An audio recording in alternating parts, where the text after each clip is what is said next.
देखिए दोस्तों, 90% एस्पिरेंट्स इसलिए फेल होते हैं प्रीलिम्स में क्योंकि एक तो उन्होंने अपना टाइम मैनेजमेंट नहीं अच्छे से किया, दूसरा अपने टेस्ट सीरीज को अच्छे से अरेंज नहीं किया, एक्टिव रिकॉल नहीं कर पा रहे, या तो रिवीजन अच्छे से नहीं हो पाया। डिफरेंट रीजन हो सकते हैं। आज हम इन चीजों के ऊपर लाइन से बात करते हैं। और जो सबसे बड़ा आज के दिमाग में सबके हर्डल चल रहा है वो है सीसेट। नो डाउट है कि टाइम मैनेजमेंट एक सबसे बड़ा की रोल करता है, लेकिन क्या टाइम मैनेजमेंट से 10 घंटा या 12 घंटा या 14 घंटा पढ़ना ही होता है? क्या इसके अलावा भी कुछ होता है?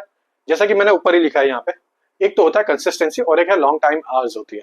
तो सबसे पहली चीज है कि कंसिस्टेंसी अपने अंदर बनाइए। ये 3 महीना सिर्फ और सिर्फ आपका है। ये 3 महीना आप किसी और को ना दीजिए।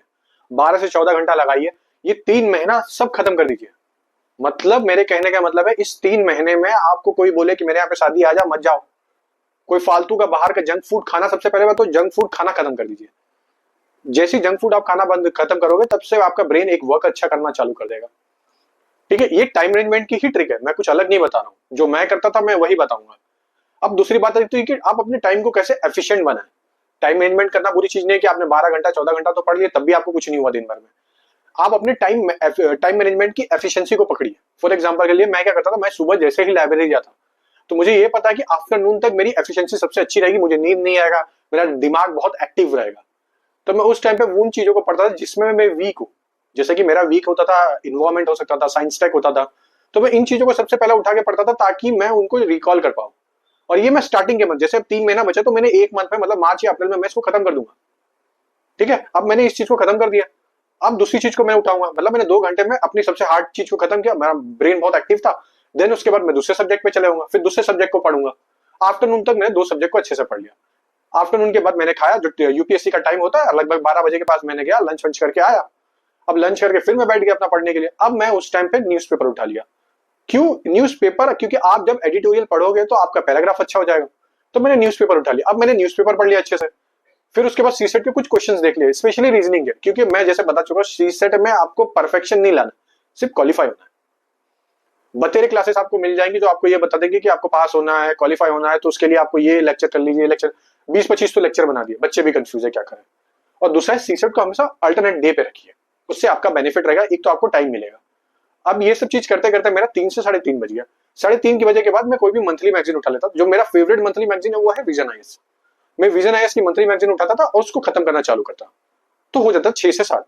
अब 6 से 7 हो गया। इस टाइम पे मैं रात हो गई, इस रात में मैं 2 काम करता था। जितने भी ऑनलाइन जितने भी क्लासेस के खुद एक 5-5 करंट अफेयर के टेस्ट होते थे, मैं उन सबको लगाता और फिर उसके ही खुद के शॉर्ट नोट्स बना के एवर नोट में मैं पुट कर देता। हर सैटरडे संडे को उसको फिल्टर करता, जैसे कि मैंने बता चुका अपने रिवीजन क्लासेस में। उसको फिल्टर करता और हर सैटरडे को उसको और कंसाइज करता। धीरे धीरे वो कंसाइज करते करते वो लगभग 10 पेज में खत्म होता। पूरे साल का करंट अफेयर मैं 10 पेज में खत्म कर देता, विथ फैक्ट्स के साथ, विथ एनालिसिस के साथ। ठीक है, ये हो गया आपके पूरे दिन भर का। मतलब मैं कम से कम 12 से 13 घंटा दे दिया। अब जो वर्किंग प्रोफेशन है उनके लिए और अच्छा चीज होता है कि वो और चीजों को अच्छे से डिवाइड कर सकते हैं। हो सकता है मैं इस चीज इन जो 12 से 13 घंटे में मेरी सिर्फ एफिशिएंसी 10 घंटा बढ़े, लेकिन जो वर्किंग प्रोफेशन होते हैं वो 8 घंटे में भी अपनी एफिशिएंसी बहुत अच्छे से निकाल सकते हैं। बस मेरा एक पर्सनल एडवाइस रहेगी कि जब उनका जॉब का, जब एग्जाम का जब 1 महीना या 20 दिन बचाओ तो वो छुट्टी ले लें। उस 20 दिन कम से कम अपना एक पूरा 20 दिन अपने लिए दीजिए। 18 घंटा 14 घंटा आप जितना पढ़ पाए उतना दे दीजिए। ठीक है। दूसरी चीज होती है कि जब भी आप पढ़ रहे हो तो एक्टिव रिकॉल का हमेशा सपोर्ट लीजिए। अब एक्टिव रिकॉल करने का मतलब है कि जब भी आपने कोई एक चैप्टर पढ़ा, उस चैप्टर को पढ़ लिया, पूरा खत्म हो गया, आपने 1 घंटा दे दिया, अब आप पक रहे हो, अब आपको पढ़ने का मन नहीं करता। और डेफिनेटली ये सबके साथ होता है। 1 घंटे के बाद सबकी एफिशिएंसी गिर जाती है। अब आपको आंख बंद करके सिर्फ सोचना है कि आपने क्या पढ़ा है।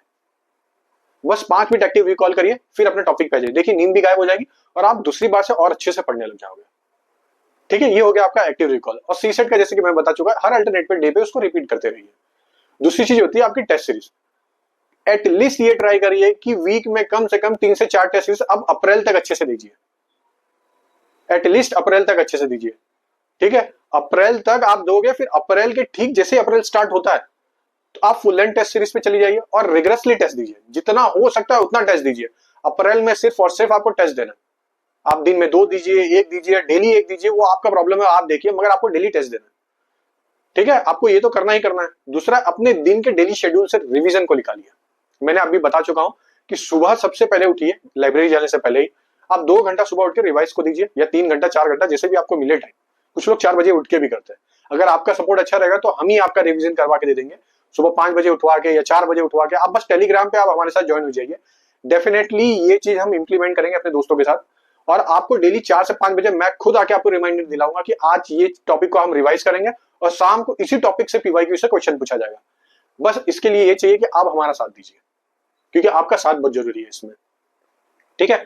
दूसरा आता है कि अब जो टाइम मैनेजमेंट जब बनाते हैं तो टाइम टेबल बनाना पड़ता है। उस टाइम टेबल को हमेशा एग्जाम के एंड से लीजिए। मतलब अब आपका एग्जाम मई में है तो आप मई के हिसाब से सोचिए कि मैं एग्जाम के 15 दिन पहले क्या करूंगा, 10 दिन पहले क्या करूंगा, इवन एग्जाम की एक नाइट पहले क्या करूंगा, उसके हिसाब से अपना टाइम टेबल बनाइए और उसके हिसाब से ही अपना नोट्स बनाइए। ठीक है। क्योंकि सोर्स रिसोर्सेस अभी आज के टाइम पे इंटरनेट पे एक तो बहुत सारे रिसोर्सेस है। आज ये आके पढ़ाएंगे, कल वो आके पढ़ाएंगे, ये पढ़ाएंगे, जैसे यूपीएससी का क्वेश्चन पेपर आएगा फिर वो सब पीछे हट जाएंगे, फिर कोई नया एक आएगा। हर क्लासेस वाले अपना एक नया ब्रांड बनाते हैं और उस नए ब्रांड के पीछे पूरी एक जनरेशन दौड़ने लग जाती है, और उसमें से 2 भी सक्सेस हुआ तो ब्रांड दिखाता है कि भाई ये मेरा देखी हुई चीज सक्सेस हो गया। ऐसा कुछ नहीं होता, सबका यूनिक होती है, एक यूनिक आइडेंटिफिकेशन होती है। कल को मैं भी आके किसी को खड़ा करके यहाँ पे बोल दूं भाई ये मेरा पढ़ाया हुआ पास है, तो मैं भी अपनी ब्रांड का एडवर्टाइजमेंट कर रहा हूं और कुछ नहीं है। लेकिन आपको अपनी यूनिकनेस पहचाननी पड़ेगी, है ना बच्चों। अब बात होती है कि अब इसके बाद हमें और क्या क्या चीजें फोकस करनी है। तो रिवीजन एक तो की होता है, ये बता दिया। टेस्ट सीरीज सबसे बड़ा रोल करता ही है। और आगे बात करने के लिए बस आप इस, अगर आपको अभी तक ये वीडियो अच्छी लगी तो आप प्लीज सब्सक्राइब कर देना और अपने दोस्तों के बीच में इस चैनल को शेयर करना, और हमारा टेलीग्राम चैनल ज्वाइन करिए। हम डेली एक पीवाईक्यू और मॉर्निंग में करंट अफेयर को प्रमोट कर रहे हैं। आप उनको डेली करोगे तो आपको खुद ही पता चलेगा कितने हाई एफिशिएंट क्वेश्चन बना रहे हैं हमारी टीम, और काफी चीजें आपको क्लियर होती रहेगी। ठीक है। देखिए दूसरी चीज होती है कि आप अब सपोज कि आपने टेस्ट सीरीज भी दे रहे हो मगर टेस्ट सीरीज मेंटेन नहीं हो पा रही क्योंकि आपके पास टाइम नहीं मिल पा रहा, 6-6, 7-7, 8-8 घंटा टेस्ट सीरीज को एनालाइज करने में, फिर सब्जेक्ट नहीं पढ़ पा रहे, बहुत बर्डन आ गया है। देखिए आप टेस्ट सीरीज दिए, उसके नोट्स बनाइए, उसके नोट्स को अच्छे से एनालाइज करिए। हर वीक में उस नोट को जितना हो सके उतना कंसाइज करने की कोशिश करिए। जितना आप कंसाइज कर दोगे उस नोट्स को उतना आपके लिए बेनिफिट करेगा। फॉर एग्जाम्पल के लिए मैं क्या करता था, मैं टैबलेट पे जब नोट्स बनाता था तो मेरे 200 पॉइंट्स तैयार हो जाते थे। उस 200 पॉइंट्स को तैयार करने में मुझे मुश्किल तो 70 to 60 पेज लगता। अब 70 to 60 पेज में सिर्फ लास्ट के मंथ के लिए लगता, मतलब 15 दिन के पहले, वो एग्जाम के 15 दिन पहले सिर्फ मैं इसको ही बार बार पढ़ता। सिर्फ उसमें फैक्ट्स होते हैं और कुछ कॉन्सेप्ट्स होते हैं जिससे मेरी क्लियरिटी और इंक्रीज हो जाती है। देन उसके बाद मैं टेस्ट देता, फैक्ट्स पढ़ता, टेस्ट देता, फैक्ट्स पढ़ता। तो मेरी कंसिस्टेंसी के पीछे जो सबसे बड़ा हाथ है वो मेरे हैं नोट्स। तो नोट्स को हमेशा अच्छे से बनाइए। नोट्स हमेशा छोटी छोटी हैंडराइटिंग में बनाइए, जैसे कि मैंने पिछले एक लेक्चर में बता चुका हूँ। तब भी आपको कोई डिफिकल्टी होगा तो आप कमेंट करना, जरूर मैं उसके ऊपर बात करूंगा कि नोट्स कैसे बनाना है। ठीक है। अब जो मिस्टेक्स है वो आपको क्या नहीं करनी ये मैं बता देता हूँ। पहली बात, बिना मतलब कि यूट्यूब में हर एक की बात मत सुनते बैठिए। कोई टॉपर आके ये बता दिया कि आपको ये करना है, ये करना है, ये बुक पढ़ना है, अब कोई नई बुक नहीं पढ़नी है। पहली बात तो ये क्लियर है। दूसरी चीज है, लास्ट के लिए कोई बुक मत रखिए कि मैं लास्ट के मंथ में ये वाली बुक पढ़ूंगा। डेफिनेटली मत रखिए, इसमें आपका ही नुकसान हो जाएगा। तीसरी चीज है कि हमेशा लास्ट के मंथ के लिए आप पूरी एनसीईआरटी मत बचा के रखिए। मतलब फॉर एग्जांपल आप इस महीने में एनसीईआरटी आपने 2-3 बार पढ़ के खत्म कर दी और आप ये सोचोगे कि मैं लास्ट मंथ में भी एनसीईआरटी को पढ़ के खत्म कर दूं, तो आप डेफिनेटली सबसे बड़ी मिस्टेक कर दोगे। या तो आपने उसके नोट्स बनाए तो ठीक है, अगर नोट्स नहीं बनाए तो ऐसे बहुत सारे क्लासेस है, मैं नाम नहीं लेना चाहता उन क्लासेस के, लेकिन ऐसे बहुत सारे क्लासेस है जो आपको अपनी तरफ से एक नोट्स प्रोवाइड कर देंगे। उस नोट्स को पकड़िए और उसको और कंसाइज करके अपने नोट्स लिख लीजिए।